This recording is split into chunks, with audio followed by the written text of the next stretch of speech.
The Chicago Bears are starting to narrow down their head coaching search. It's time to break down the Buffalo Bills' divisional round opponent. Quinn Ewers has declared for the NFL draft. Dan Lynn just got a contract extension.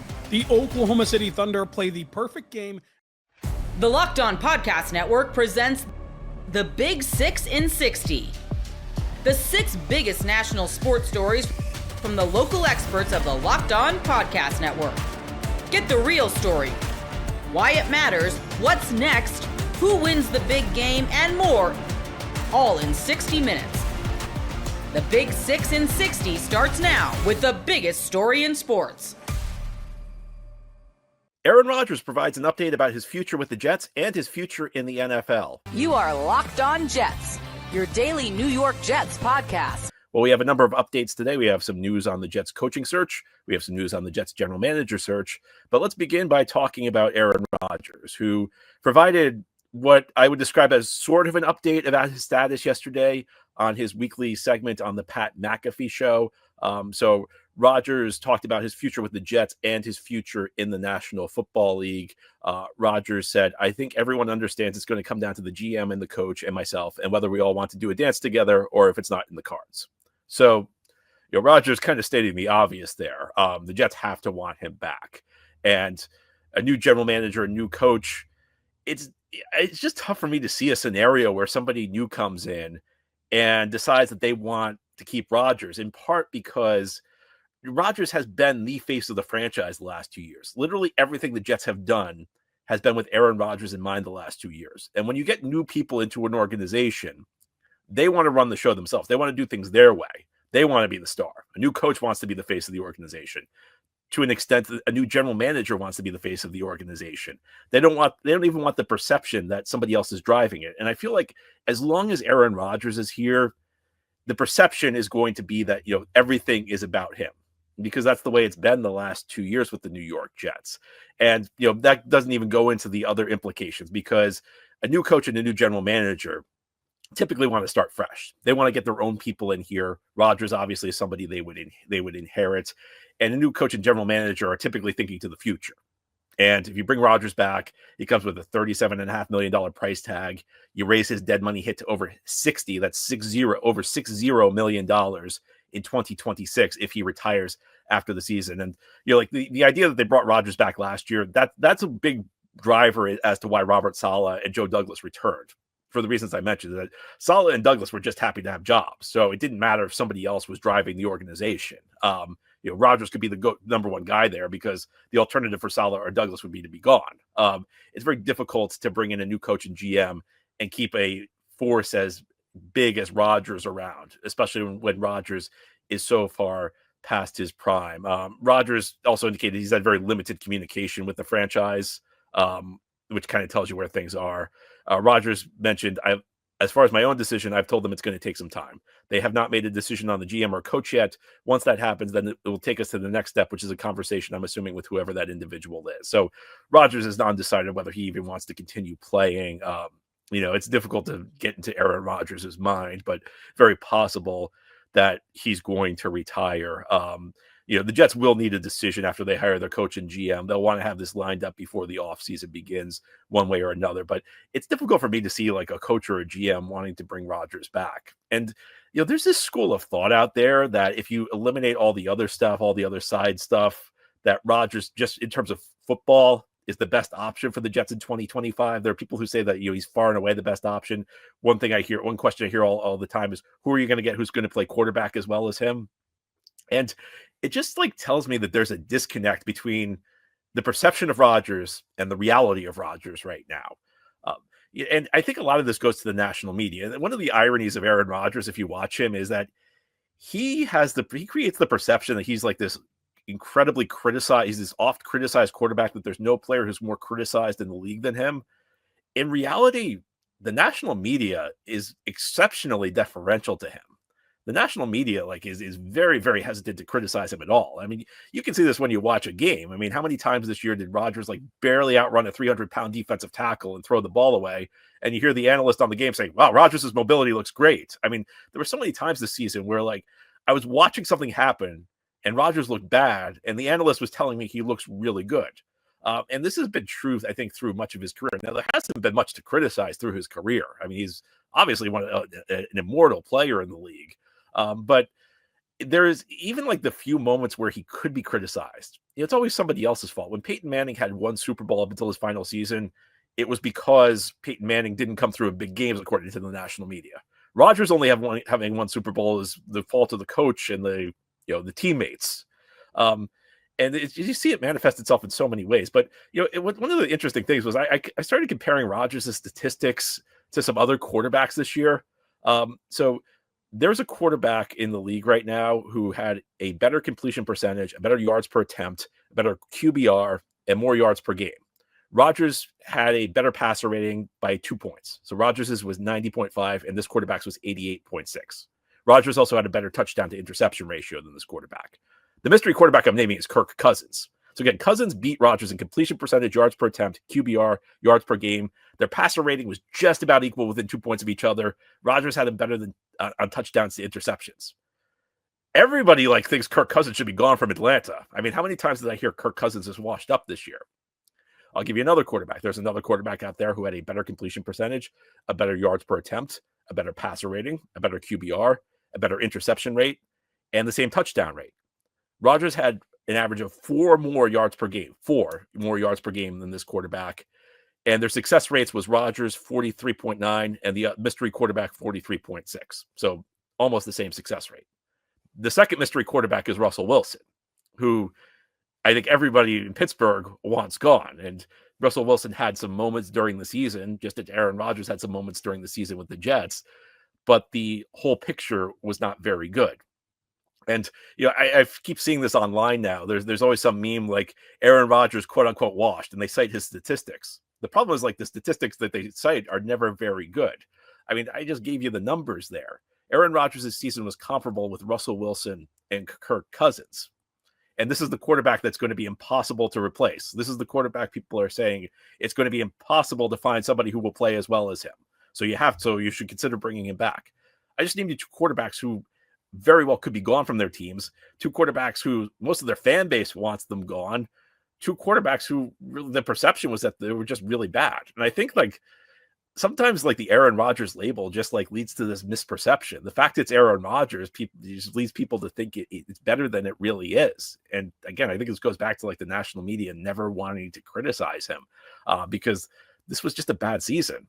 People say, well, he finished the season strong. Yeah, look, he played very well that final game against Miami. He had a few moments. The first Miami game was good.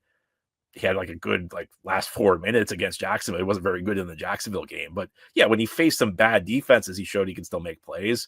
But it's not like he trended up. It's not like it was a total trend up near the end of the season. I mean, think about the way he played against Seattle. Think of the way he played against the Rams. Think of the way he played against Buffalo. When he faced good defenses, he couldn't get it done anymore. And I think it's just a sign that this is an iconic player, a guy who's obviously going to the Hall of Fame, a guy who will go down as one of the greatest quarterbacks in the history of the league, but a guy who can't really do it at a high level consistently anymore. Yeah, he can have a good game, but he can't. I don't think he can string together a 17-game season. And the idea that that's going to change when he's 1 year older, when he's 41 and will turn 42 during the season, when he will now be 4 years removed from his last MVP season, it's a tough argument to make. And I think that it's clear that the Jets need to separate from Rodgers for a lot of reasons. Again, he's the driving force behind the franchise. Financially, he makes no sense to bring back. But the notion that Rodgers is far and away the best quarterback, if you eliminate the finances, if you eliminate the side distractions, Rodgers is far and away the best quarterback on the field in 2025 for the Jets, I don't know that there's a lot to back that up, because I just named you 2 quarterbacks. I'm not saying Kirk Cousins was better than Aaron Rodgers. I'm not saying Russell Wilson was better than Aaron Rodgers. I'm saying they were about equal. And nobody would be signing up for Kirk Cousins or Russell Wilson right now. Gametime has a new feature called Gametime Picks that makes getting tickets to your favorite live events even easier. Gametime Picks filters out the fluff to show you only incredible deals on great seats, so you don't have to waste time searching through thousands of tickets. Curation makes it easier to save more on sports, concerts, comedy, theater, and more near you. You can take the guesswork out of buying tickets with Gametime. Download the Gametime app, create an account, and use code LOCKEDON for $20 off your first purchase. Terms apply. Again, create an account and redeem code locked on for $20 off. Download Gametime today. What time is it? Gametime. The Chicago Bears are starting to narrow down their head coaching search. You are Locked On Bears, your daily Chicago Bears podcast. Yes, Ben Johnson's obviously been a name that everyone throws around as like, yes, he's the top candidate. Everybody wants Ben Johnson. But it's like, I want to take a minute to be like, why does everybody want Ben Johnson? Obviously, the Lions offense has been really good for the last 2 or 3 seasons. Like, of course, the guy who's running one of the best offenses in football is going to be a targeted head coach candidate. But for Ben Johnson, it goes a little bit deeper than that. And that's what I want to really focus on here at first. Like, he is my top choice for this Bears job.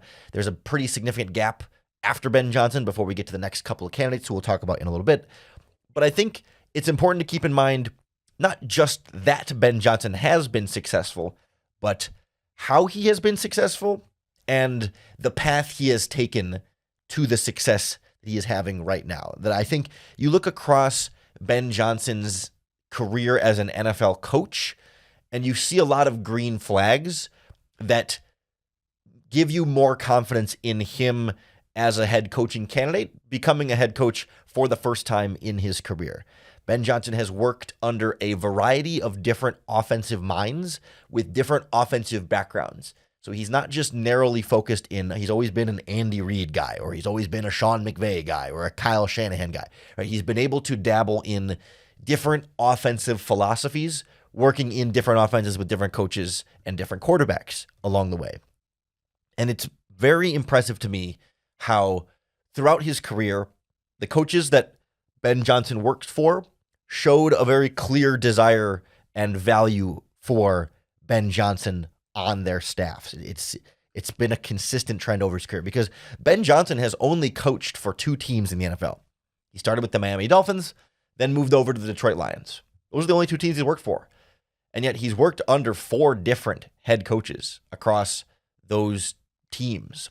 Like, he's been able to do a lot of different things and stay retained by multiple coaches in that process. So if we go briefly through Ben Johnson's career here, came into the NFL in 2012 as an offensive assistant for the Miami Dolphins. At the time, their head coach was Joe Philbin, who had been brought over. He was previously the Green Bay Packers offensive coordinator under Mike McCarthy, and also I think under Mike Sherman a bit before that. But Dolphins hire Joe Philbin. Joe Philbin hires Ben Johnson to just be a kind of a low-level offensive assistant. He works his way up to assistant quarterbacks coach.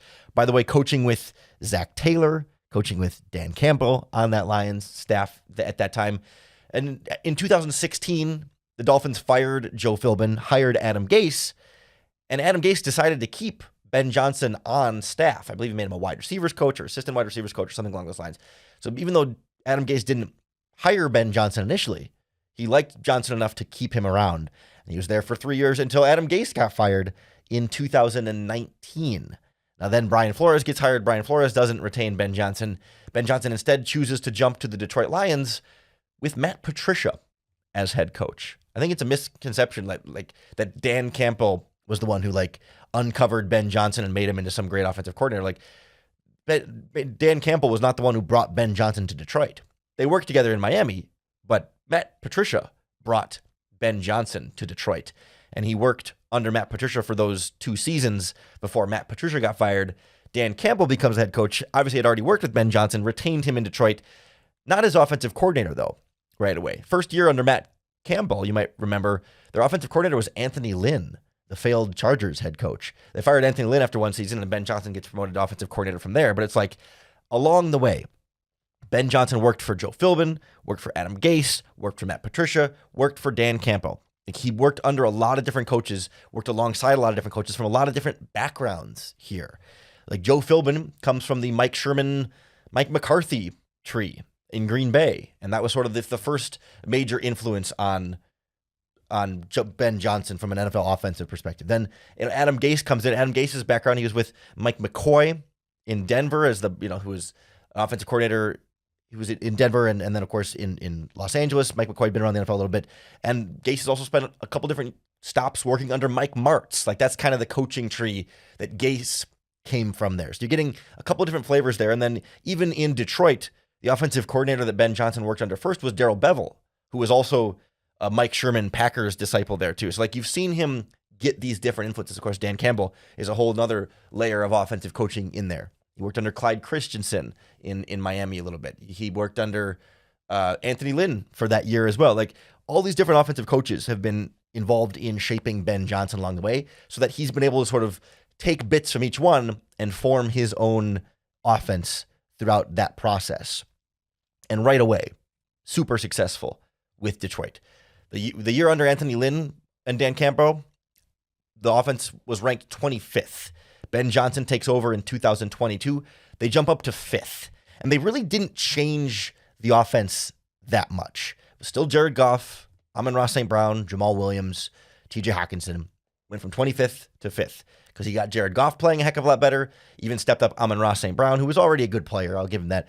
Jamal Williams led the NFL with 17 touchdowns that first year with Ben Johnson. Didn't even have 1,000 yards the year before that.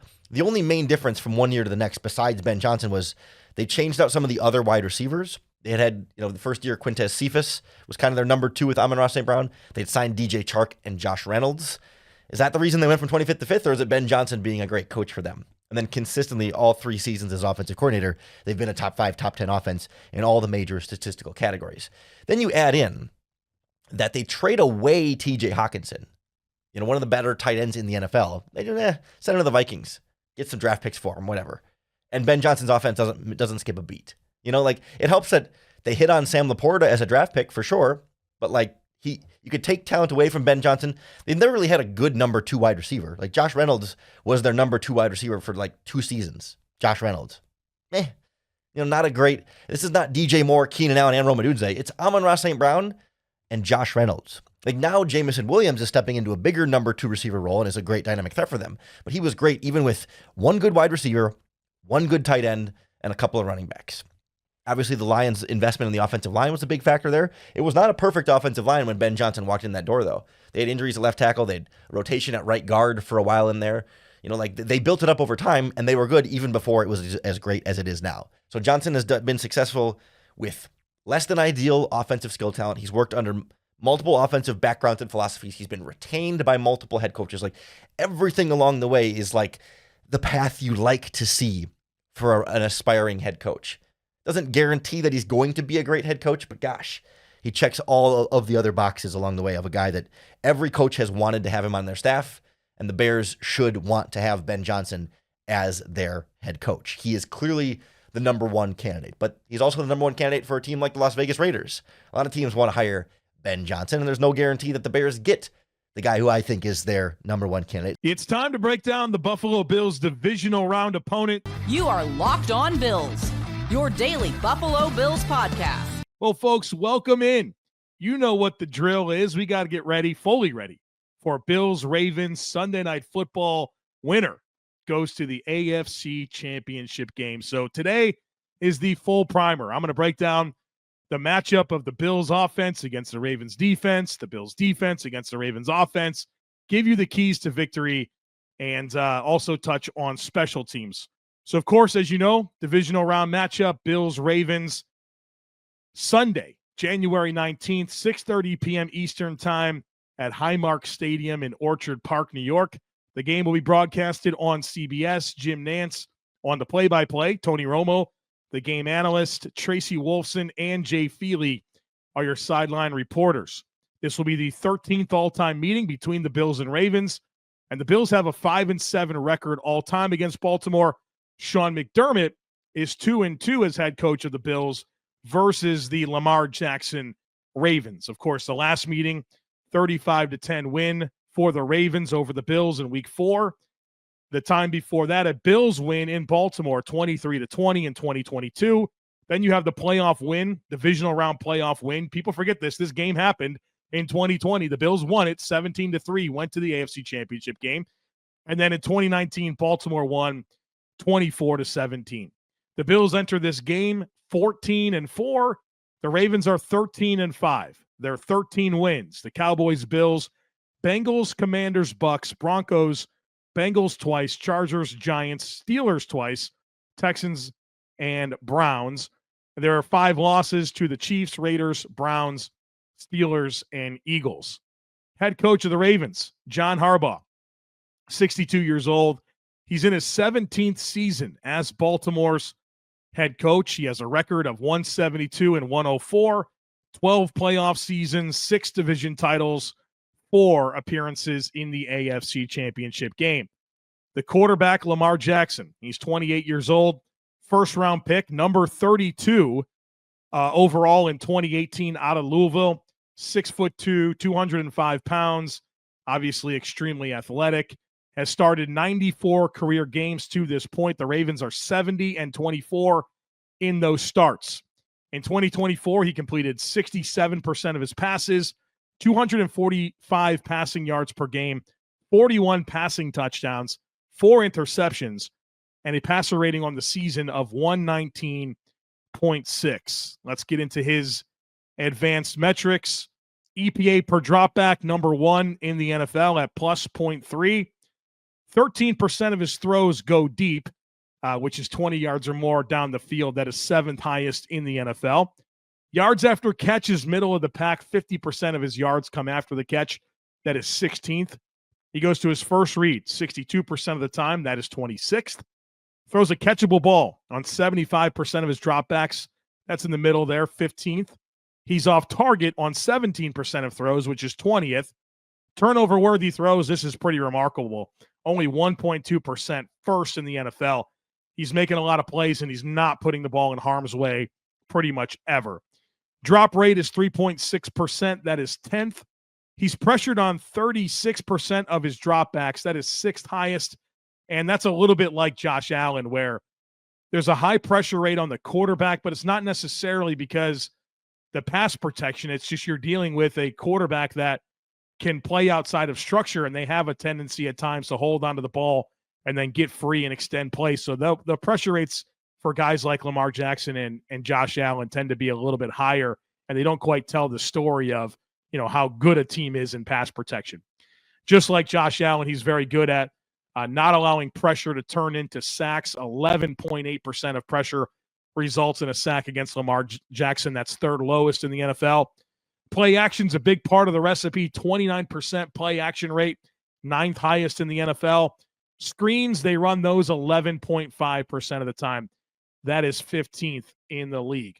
You look at the year that Lamar had, and it's unbelievable. I mean, he's number 1 in EPA per dropback against the blitz, number 1 in EPA when pressured, number 2 in EPA when not pressured, number 4 in EPA with play action, number 1 without play action, number 1 under 2.5 seconds when he gets the ball out quick, number 1 in EPA when he holds onto the ball over 2.5 seconds. I mean, any imaginable way, Lamar Jackson was elite in terms of production and efficiency on a snap-to-snap basis. And so obviously it's a tough assignment for the Buffalo Bills. Lamar Jackson, dual threat, obviously. He can throw, he can run, and he's electric. He's a dynamic playmaker that's very creative, and he's in a great scheme that is tailored for his strengths. They have a good rushing offense. Obviously, he's a big part of that equation with Derrick Henry. And so it's as tough of a quarterback as you're going to find to go up against in the entire NFL. All right, folks, the offensive coordinator for the Baltimore Ravens is Todd Monken, 58 years old. It's his 2nd season in Baltimore. Previously, he was the Georgia Bulldogs offensive coordinator 2020 through 2022. He was the Browns offensive coordinator in 2019. He's getting some head coaching opportunities in terms of interviews. I know one of the interviews he had this weekend of this week is with the Chicago Bears, and I'll be honest, if I was a Bears fan, he'd be exactly who I'd want to pair with Caleb Williams, at least from a scheme perspective. I don't know enough about Todd Monken and his leadership style, but when I think about his style of offense and what it looked like in Georgia, what it looks like in Baltimore, feels like Caleb Williams would be a nice player to marry to a lot of that. But we'll see how it goes, obviously. There's so many vacancies across the league right now to fill. But Todd Monken, one of the names that is getting some interview opportunities across the league. The metrics for this Ravens offense are really, really good. They're 3rd in scoring, 30.5 points per game this year, They pass it 47% of the time. They run it 53%. Number one in EPA per play on offense. Number one in EPA per pass. Number three in EPA per rush. It's kind of surprising. You might not know this, but the Bills' EPA per rush higher than Baltimore's. That's not something I was expecting to see. And I know that the Bills, not that I don't think the Bills have a good rushing offense. I just didn't think that it would actually, in terms of EPA, rank higher than Baltimore's. Obviously, Baltimore great at running the football, the lowest stuff rate in the NFL, highest yards before contact in the NFL, 2.86 yards on average before contact in the league, comfortably the highest. They convert 48% of their third downs. That's third best in the league. Number one red zone offense, 74% of the time they get down to the red zone, they score a touchdown. And so that's something I'll talk a little bit more about in just a moment. But red zone offense, very, very successful for Baltimore so far this year. Let's get into this supporting cast and the personnel. At wide receiver, the big question mark is whether or not they're going to have Zay Flowers. It feels like it's trending towards that not being true. He kind of had an ugly-looking knee injury at Week 18, and he didn't play last week against Pittsburgh. I'm recording this on Thursday afternoon. He didn't practice on Wednesday. It doesn't feel like there's much momentum for him to go, and that would be a big loss. I mean, Zay Flowers has 44 more targets than any other player this season. He was voted to the Pro Bowl. He's a good player, very dynamic with the ball in his hands, can uncover quickly, get down the field. He's a multifaceted wide receiver for them, and that would be a big loss if he can't go. The other receivers that they have, of course, Rashad Bateman, former first-round pick, and he's a very good player. He's just not been a volume player for Baltimore. When you look at his metrics, his separation ability, his consistency with, opportunities to catch a football are very, very good. He just doesn't get a ton of volume. And so now he's going to have more on his plate, presumably, if Zay Flowers can't go. The rest of the receivers, Nelson Aguilar has kind of bounced around a little bit. A vertical threat that is more of an ancillary piece. He might have a little bit more on his plate with Zay Flowers out. And then it's Tylan Wallace. He's been a part of the Ravens for a number of years, has never really materialized into a high-volume player, sprinkle him in from time to time. And then Anthony Miller, who's kind of been a flop in the NFL as a former day 2 pick, bounced around, good-looking player out of Memphis, but hasn't materialized in the NFL. And they're kind of counting on him now with Zay Flowers out. At least they did a little bit last week against the Steelers. So a good receiver core if Zay Flowers is available, but I think it's a big hit, obviously, if he can't go. At tight end, they got 2 really good players. Mark Andrews, who's a very established name in the NFL. A little bit of a slow start this year, but my goodness, he really came on as the season moved along, and that was really never in doubt. I mean, Lamar's been throwing the ball to Mark Andrews for a number of years, and they've been a very, very good tandem. And their number 2 tight end's a great player, Isaiah Likely. Boy, I loved him coming out of college.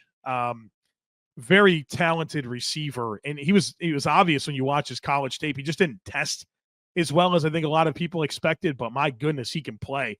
Very strong hands, very dynamic player, especially at the catch point. So 2 good tight ends for the Bills to have to deal with. Their running back, you might have heard about this. They have Derrick Henry. He's pretty good. Obviously, a big dude. He's a tank. He can run. I mean, he's on the other side of 30, but he's certainly had his best season here in Baltimore. And, I think he certainly brings out a lot in this offense, but the offense brings out a lot in him as well.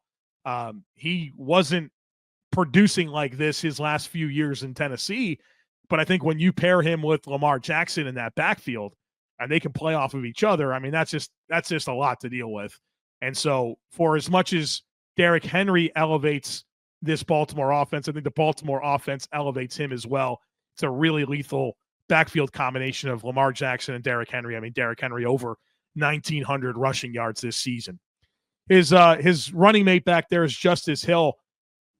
Think about the exact opposite of Derrick Henry, a speedster, right? Kind of a scat back. And the Bills, when they played Baltimore back in week 4, they threw the ball to Justice Hill a ton. He actually scored a touchdown on a wheel route over Dorian Williams. And so, he's the speed factor out of the backfield. He doesn't get a ton of volume, but situationally they can sprinkle him in. And I think anytime Justice Hill gets the ball, he looks pretty dynamic to me. So definitely a backup running back, but somebody you'll have to account for that can cause some problems for you. And of course, I think you should point out that part of their backfield equation is their fullback, Patrick Ricard, who's different kind of cat, man. 300-pound fullback that can run and just blast open holes. And certainly he did that a lot in week 4. And that's another part of the challenge you have to deal with against Baltimore. Offensive line wise, this has stabilized a lot for them. Earlier in the season, I think they were trying to sort out, where to play Patrick McCarry. If Andrew Voorhees was going to be an answer for them, they moved around some different players and figured out their combination, and it's come together. From the first whistle to the final drive, FanDuel makes the NFL playoffs even more exciting. Right now, new customers can bet $5 and get $300 in bonus bets if you win that first bet. That's $300 to keep the action going. The FanDuel app is easy to navigate, and the variety of bets keeps every game exciting. Plus, when you win, you get paid instantly. No waiting around for your winnings. Whether you're betting on your favorite team or just looking to add a little bit of juice to the playoffs, FanDuel has you covered.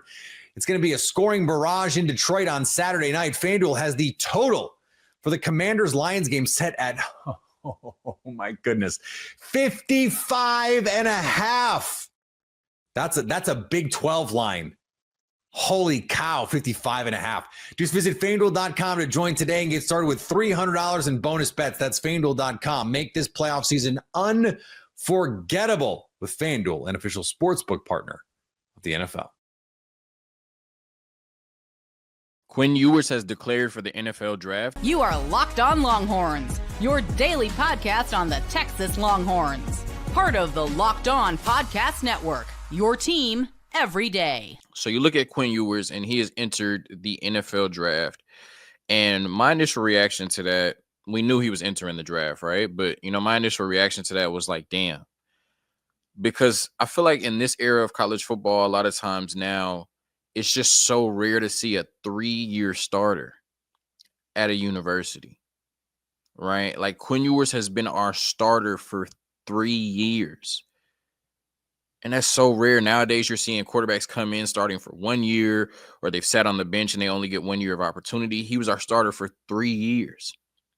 Like the last 3 years of Texas football, even though we've seen Malik Murphy and Arch Manning get in there due to injury, has been led by Quinn Ewers. And now you have to move on, right? Now there's less anxiety, there's less uncertainty when we've seen Arch Manning play and his name is just Arch Manning, right? I mean, a lot of people are excited to make a quarterback change, right?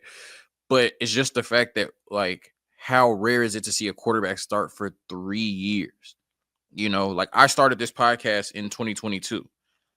So now I'm going on year 3 in this podcast. Since I have started this podcast, Quinn Ewers has been the starter. Even though I started in the offseason going into 2022, right? But I've been doing this podcast for 3 years, and Quinn Ewers has been the starter since I started this podcast. Right. It's just crazy to think, but I'm happy for him moving on to the NFL draft. He's played his last game in a Texas jersey. And I did get a little sentimental, but, I'm still be rooting for him in the National Football League. But all offseason, I guess I can't go that route.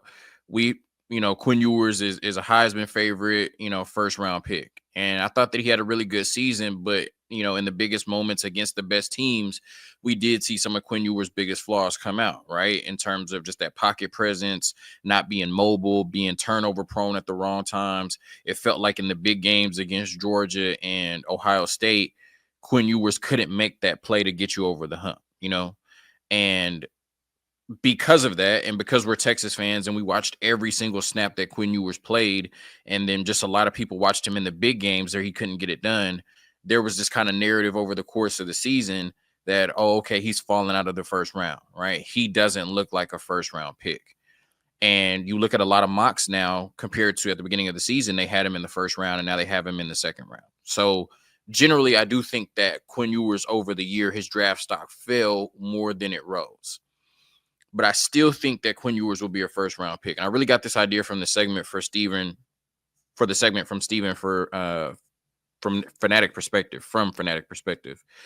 because he had tweeted when Quinn Ewers declared, mark my words, by the end of the draft process, he will be a first round pick. And I got to thinking about it. And I'm like, you know what? I think Steven is right. And I'm going to outline the reasons why I think that Quinn Ewers regardless of what we saw this season, the good and the bad, and regardless of this overwhelming narrative that his draft stock is falling and he's not a first-round pick, I still think he'll be one of the first 32 players taken in April in the 2025 NFL draft. The first reason is you look at the other quarterbacks in the draft, right? This isn't just the strongest quarterback draft where you can let a potential talent like Quinn Ewers fall to the second round, right? I think when we look at this quarterback draft, there's two names at the top that I think overwhelmingly everybody would say consensus are the top two quarterbacks. These top two quarterbacks are, potential game changers, franchise quarterbacks, should be taken in the top 5 to 10 picks, right? Shedeur Sanders from Colorado and Cam Ward from Miami. When I look at those two guys, they look like a cut above the rest, Outside of that, I think it's a toss-up, right? I looked at Mel Kiper's top 10 quarterbacks in the draft since Quinn Ewers is declared. He had Shedeur number 1, Cam Ward number 2. Then he had Jackson Dart number 3, right? I do think that Jackson Dart, just with his big game ability, the way he's played in some big games, his ability to use his legs, right? He's really athletic, can get out of trouble. But that's something we saw Quinn Ewers struggle with. He's more of an athlete. And I do think that, like I said, in the bigger games, he was more consistent passing the ball and just being able to make plays with his legs. So if I was making a decision, then I probably would have Jackson Dart over Quinn Ewers as well. But to me, it's not a situation where it's Shedeur and Cam Ward, where Jackson Dart is just no question about it. He's better than Quinn Ewers, right? I would not be shocked if an NFL franchise looked at Quinn Ewers and said, we like him more than Jackson Dart. So you're looking at Quinn Ewers and Jackson Dart, and I think that they're, one team might like Jackson Dart better, another team might like Quinn Ewers better. Then you're looking at Jalen Milroe, and I just didn't think Jalen Milroe had a great season. Obviously, what he brings to the table when you look at a player like Lamar Jackson, a player of that caliber, it's very intriguing because Jalen Milroe could go out there, even Jaden Daniels, right? What Jalen Milroe brings to the table in terms of his legs, it's so hard to account for that for a defense, right? The fact that at any point your quarterback can take off for 40, 50 yards, right, and hit his head on the goalpost. The fact that your quarterback may be the fastest player on the field, that's just really tough to account for.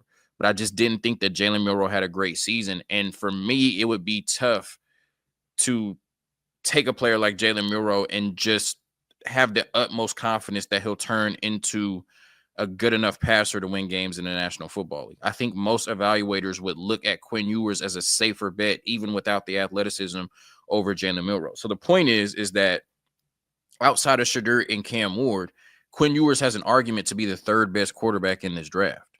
And I think that will be good enough to get him taken in the first round. The next thing is how Quinn Ewers represents himself. You can say what you want about Quinn Ewers and him in certain moments and stuff like that on the field. I think off the field, he's always represented himself as a leader and a franchise quarterback, somebody who's always led through his faith and somebody that players have always wanted to get behind, right? You've never heard any bad thing about him from his coaches, from his teammates. They want to follow him. He stepped up as a leader. And every time I've ever heard Quinn Ewers speak, he's always said the right things. But it didn't just feel like he was saying the right things. It felt like he embodied the right things, right? When I listened to Quinn Ewers, anytime that he was talking, he was humble. He was profound. Like I said, he led with his faith, and he represented himself like the face of the University of Texas football team. And I believe that he'll do the same thing for an NFL franchise. When he's going to be in these interviews, right, talking to these teams that are going to have to invest in Quinn Ewers, I believe that it's not going to be hard for these teams to fall in love with him, right? Because of the way that he carries himself, the way that he represents himself. Like I said, he's humble. He leads with his faith.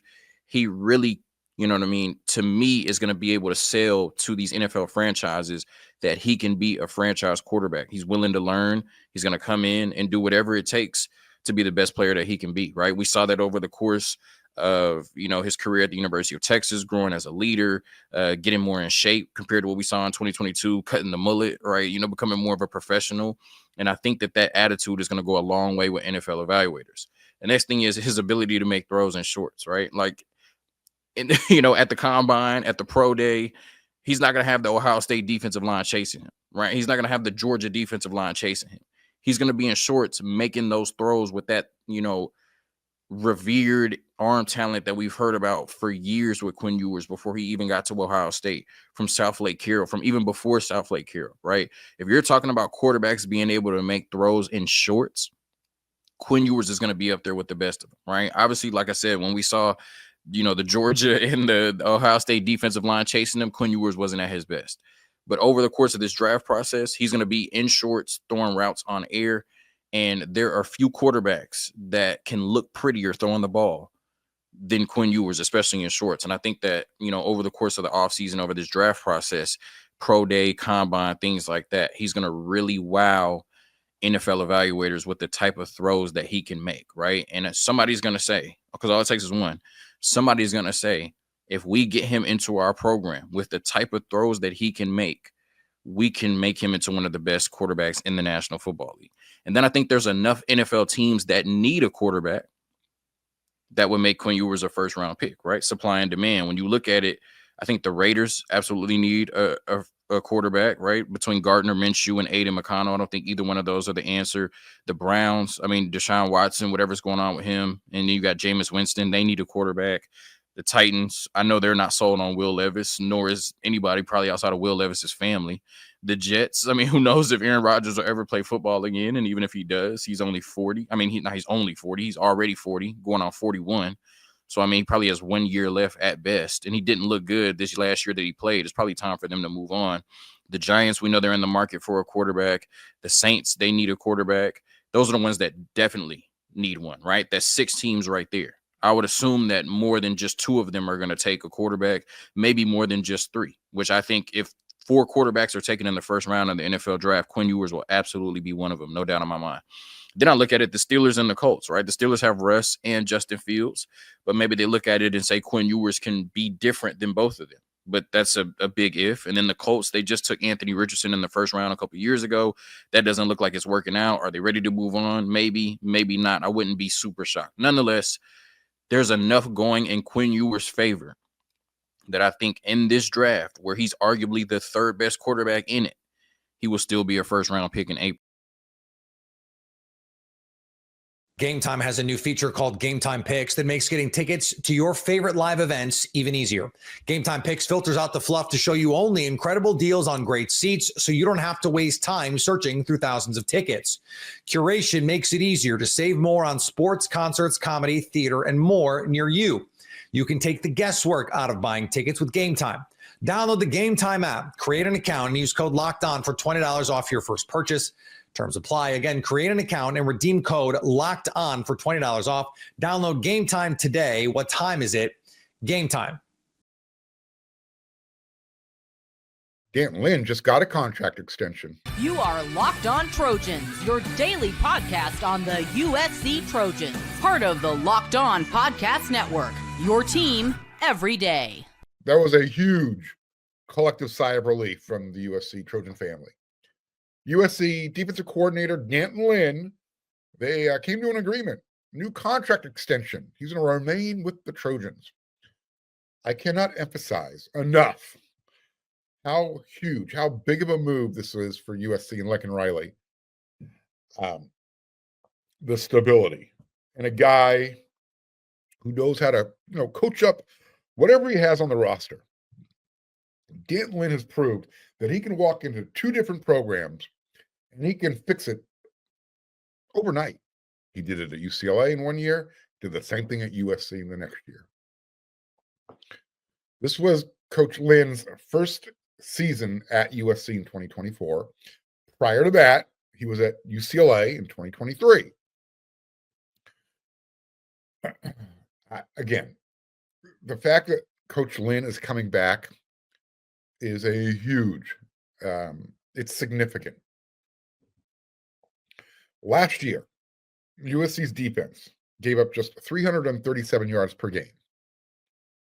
The year before, when Alex Grinch was still the defensive coordinator, USC was giving up 433 yards per game. It's a 100-yard difference. That's a lot. This past season, USC's defense only allowed 24 points per game, which was down 10 points from the previous season. In fact, just to kind of really drive that point home, last year in 2024, USC allowed just 30 points 3 times. That happened 8 times in 2023. I mean, the improvements just keep going and going and going and going. There's so many data points to choose to point to. Here's another one. USC finished number 21 in the nation in opponents' third down conversion. The year before, USC might have just said, hey, just take a first down. USC was 109th. I mean, that jump is significant. We know that USC in 2023 and in 2022 as well, defensively, they gave up a lot of explosive plays. Last year, not as many, not even close. In fact, USC tied for 36th in the country, allowing plays of 20 yards or more. The year before, USC was 124th in the nation. Again, USC wasn't perfect last year, but they didn't have to be. Imagine that defense in 2024 when USC still had Caleb Williams in 2023. Crazy, crazy, crazy, crazy. If you've been listening and watching all week to Locked on USC, and my everydayers have, you know that Penn State's defensive coordinator, Tom Allen, he made that jump over to Clemson. He's taken over Dabo Swinney's defense. Well, yesterday there was a little bit of a dust up, so to speak. Over on the WeRSC message board, the VIP site, one Trojan fan started a little freak out session. He's like, hey, there's a flight from Happy Valley landing in John Wayne Santa Ana Airport. What's going on? Who's there? And, I pointed this out on yesterday's show that, hey, you know what? Penn State's women's basketball team's in town. I believe there's at least one flight daily that leaves from College Park, from Happy Valley, coming into Southern California. So it turns out James Franklin was probably on that flight yesterday. Look, as I mentioned, it would be foolish. It would be naive to believe that Penn State and James Franklin wasn't going to reach out, put some feelers out there, kind of see if D'Anton Lynn had any interest in Penn State's defensive coordinator position. Remember, it's D'Anton Lynn's alma mater. And when mom calls, you always listen. I'll say it again. Coach Lynn's next defensive coordinator job is not going to be in college. It's going to be in the NFL, if that's what he chooses to do. His next job in college will be as a head coach, which makes you kind of wonder. You love the fact that USC stepped up, gave him a contract extension, more job security. What happens, because it's out there, that, Jerry Jones, the Dallas Cowboys owner, showed some interest in Lincoln Riley. Not saying it's happening. I'm just saying at least you have somebody in place that you feel a little bit confident that could take over the program. That's not why USC did this. USC did this because you do not want to lose an assistant coach or coordinator like a D'Anton Lynn, not after 1 year. So I get it. I get the attraction, going back home, coaching up the school that, developed you, taught you how to play the game, helped you kind of get into the coaching profession, so to speak. But, again, I don't know if he wanted to uproot his family, move to one of the coldest, loneliest destinations in the country. Pretty sure his wife didn't. Again, happy wife, happy life. And from what I understand, she really enjoys her lifestyle in Southern California. So everybody's happy, including Trojan fans. And I know all the players on the USC roster are extremely happy as well. Coaches are tweeting out, players, recruits. Good day, good times. So now that everyone knows that Coach Lynn is staying, maybe we can now name the next linebacker coach. Am I asking too much?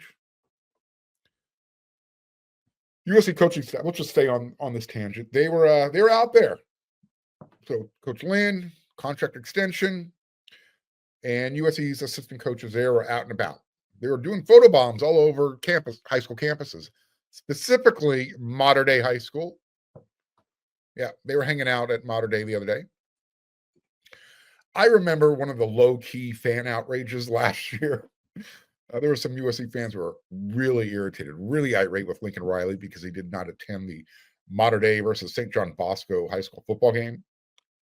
I mean, if you listen to some of those fans tell the story, sometimes some of those stories ended with Lincoln Riley spitting in their mom's face and then laughing about it.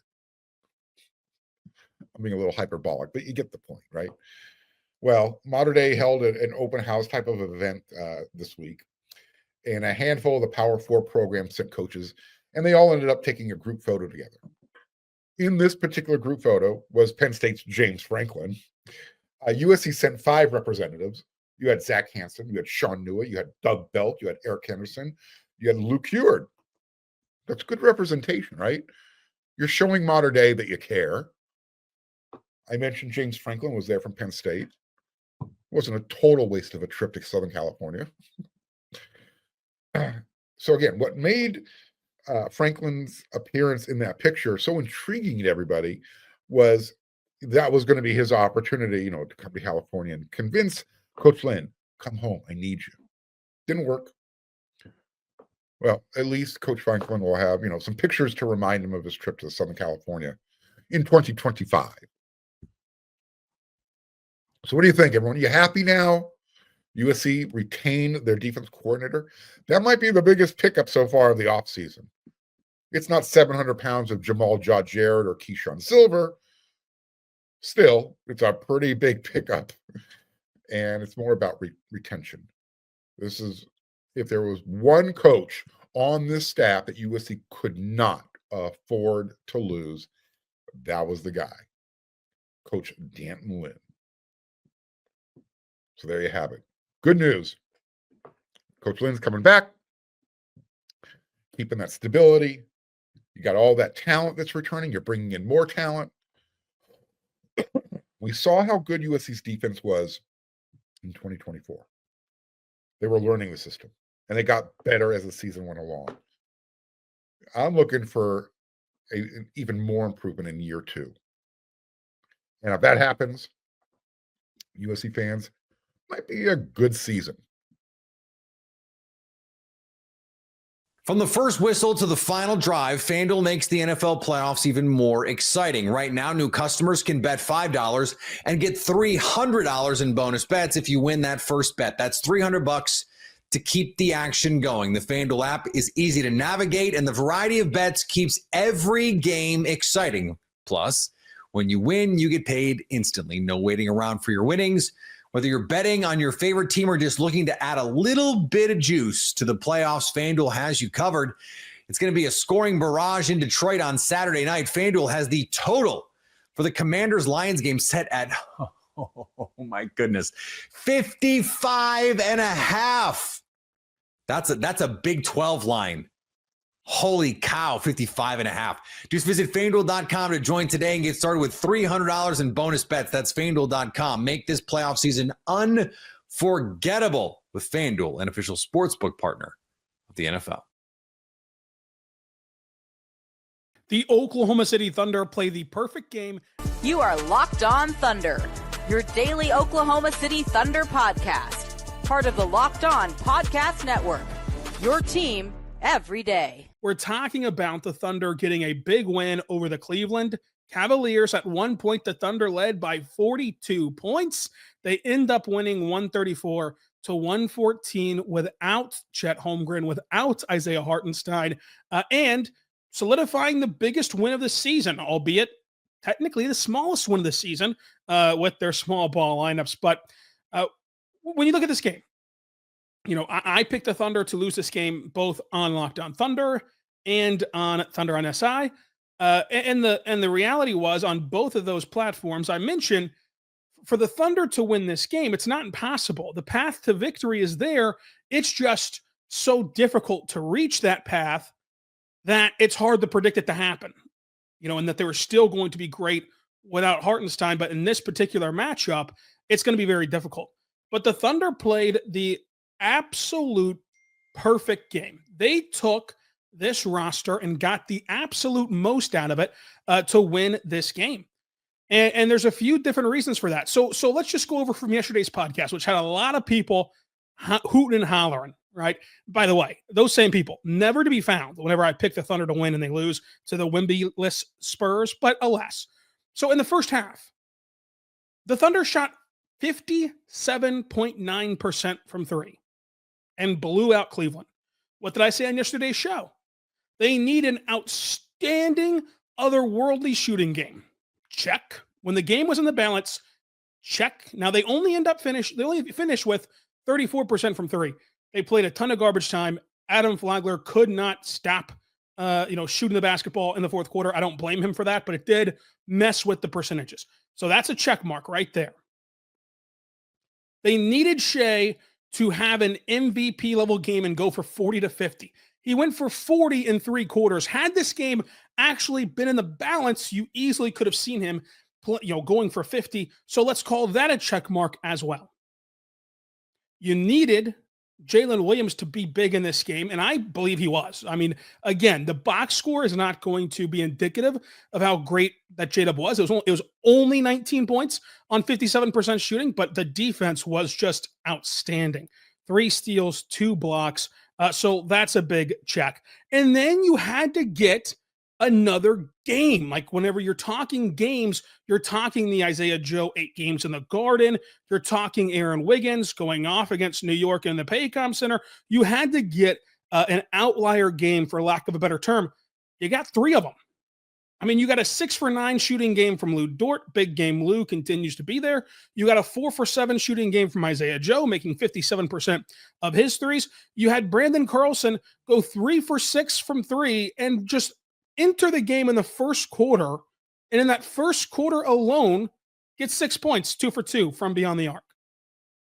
And entering that fourth quarter of garbage time, he had 8 points, the exact same amount as Donovan Mitchell, which brings us to our next point. If you're going to win this game, you have to give no wiggle room to Mitchell and to Garland, because you're going to have to kind of concede something in the paint. And so those 2 guys cannot break loose. That's another big check. Mitchell finishes with 8 points on 3 for 15 shooting. And Garland did go for 20. I thought it was a really impressive game from Garland. He capitalized on some of the open ones, but he also hit some really difficult shots. And Garland was just really good in this game, but you limited Mitchell. And then the unforeseen happened, something that you could not have predicted. And for everyone victory lapping in the comments about believing and being a homer in this Thunder team, I grant you that. Great job picking the Thunder.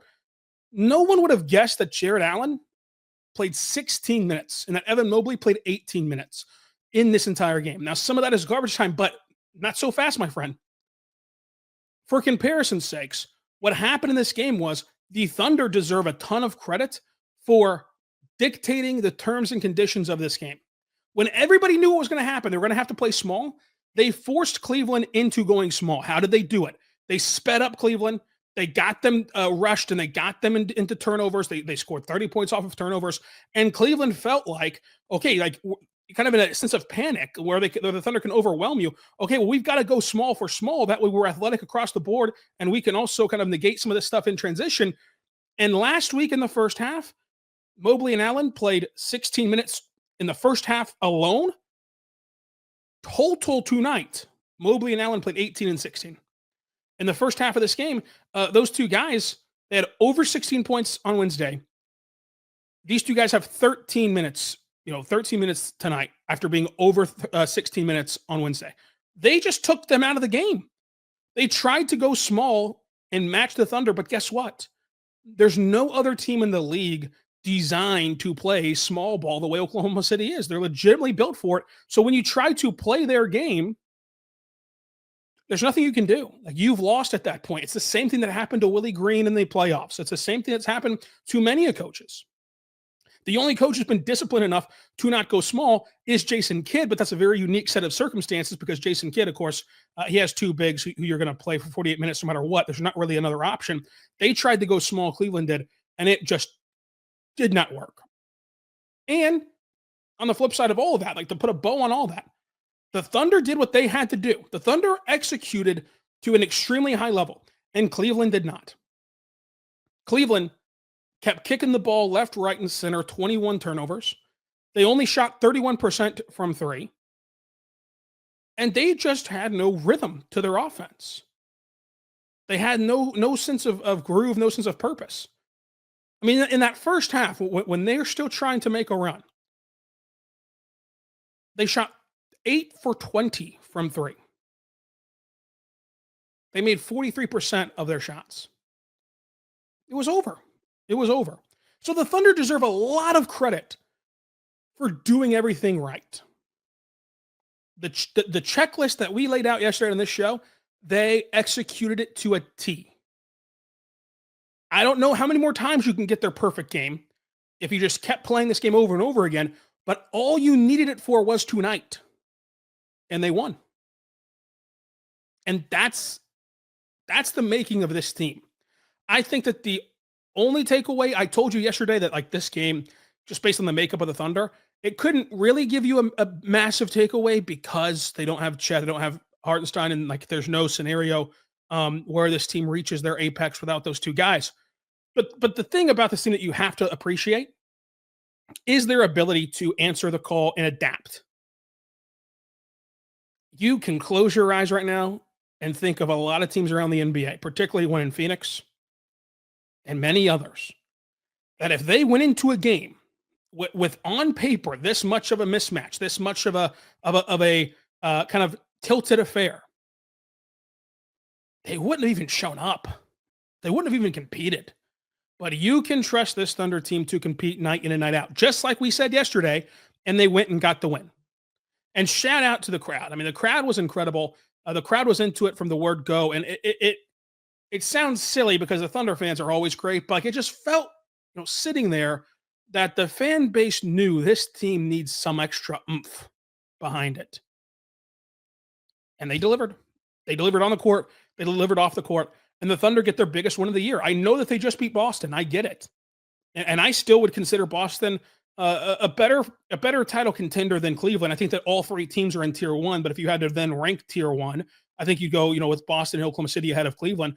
But I get you just beat Boston. This was a totally different beast, where you're playing Mobley and Allen without a big man, and you play them off the floor. That's really impressive.